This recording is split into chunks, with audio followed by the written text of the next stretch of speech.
Ka-express, walang duda, ang Australia ang pinakamalaking pader na dapat tibagin ng Gilas Pilipinas kung gusto nating makapasok sa Los Angeles Olympics.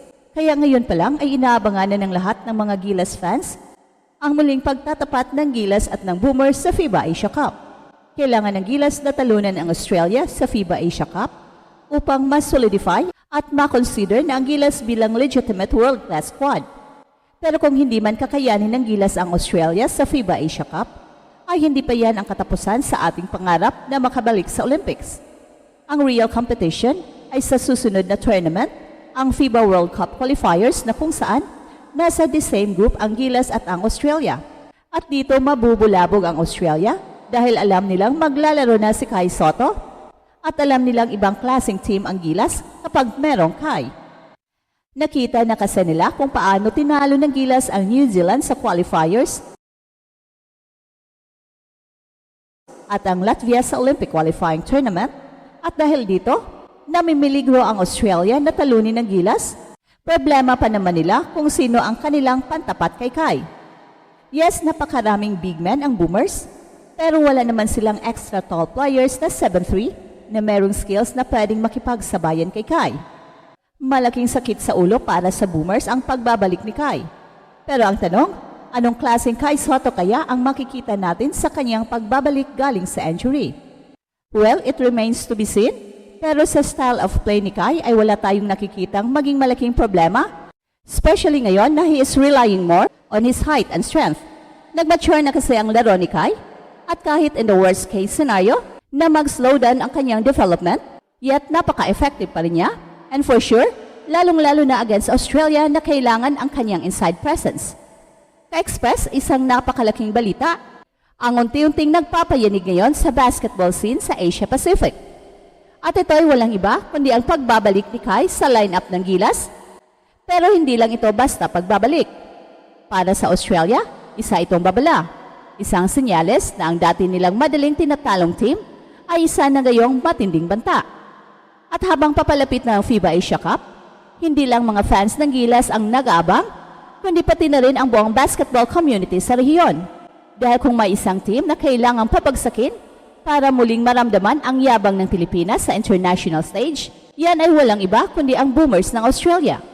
Kung iisipin natin ka-express, dati-dati parang imposibleng talunin ang Australia, matindi ang depensa, malalim ang bench, at sobrang laki at bilis ng kanilang mga players.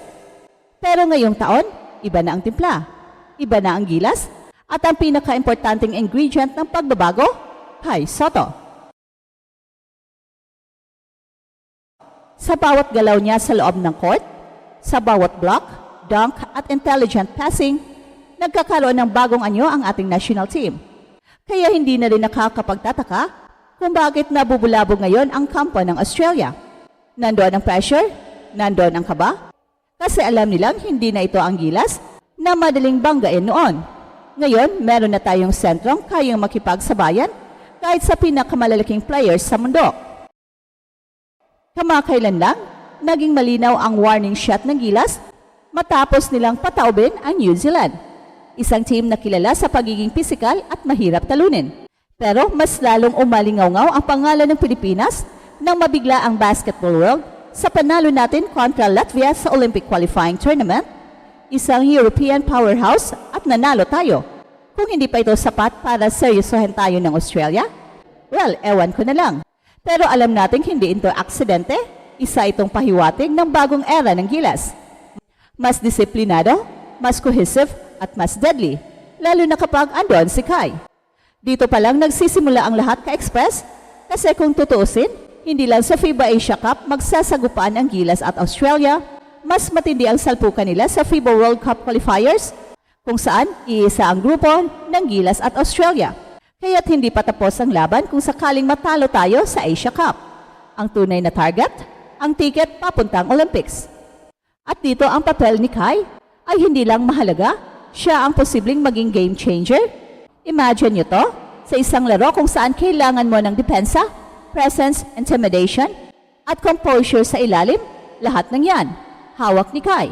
Sa kanyang taas na 7'3" at sa kanyang experience, mula sa NBA G League, NBL, at mga international stints, Isa na siyang sandatang hindi kayang tapatan ng kahit sinong Aussie big man.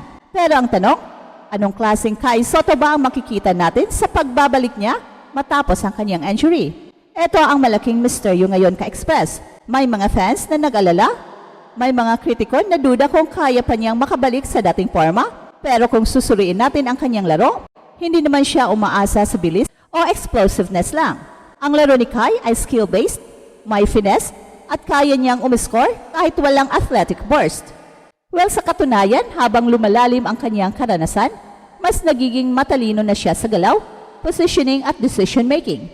So, ibig sabihin, kahit hindi pa 100% ang kanyang katawan, pwede pa rin siyang mag-dominate. At ito ang dahilan kung bakit hindi mapakali ang Australia. Kasi sa totoo lang, wala silang pantapat sa isang Kai Sotto. Yes, marami silang big man, pero karamihan sa kanila ay nasa 6'10 to 7 flat lang. Wala silang natural na 7'3 player na may soft touch, magandang footwork at court awareness. At alam nila na kapag magsimulang uminit si Kai sa loob, mahihirapan silang i-contain ang spacing at timing ng gilas. At kung mag-focus sila kay Kai, bubukas naman ang perimeter para sa mga shooters natin tulad ni na Dwight Ramos, Carl Tamayo, at kahit sina AJ Edo at Scottie Thompson sa drive and dish plays. Pero hindi lang skills ni Kai ang nagpapabigat sa presensya niya sa team, ito rin ay ang leadership at inspiration na dala ni Kai. Kapag andyan siya, mas may confidence ang team, parang sinasabi ng bawat player sa kanilang sarili, kaya natin to.